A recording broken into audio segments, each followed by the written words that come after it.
خالی lunch box.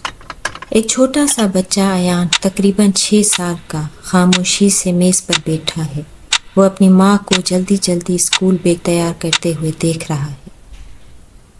آج ایان نے ناشتہ نہیں مانگا۔ لنچ ٹائمنگ کی گھنٹی بجتی ہے۔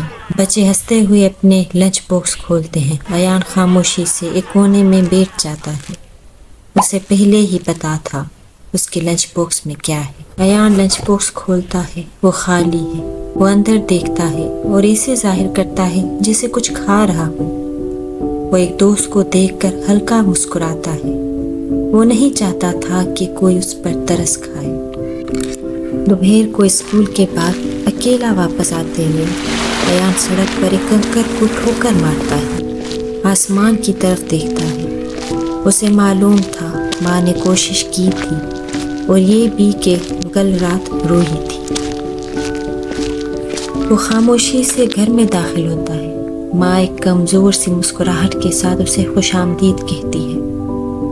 ایان اسے مضبوطی سے گلے لگاتا ہے اور آہستہ سے کہتا ہے، امی کوئی بات نہیں، مجھے بھوک نہیں تھی۔ یہ کہانی ہمیں بتاتی ہے کہ ہر ایک گھر کی اپنی ہی کہانی ہوتی ہے، اس لیے ہمیں ہر ایک کے ساتھ اچھا سلوک کرنا چاہیے، کیونکہ ہمیں نہیں پتا کہ وہ کس تکلیف سے گزر رہا ہے۔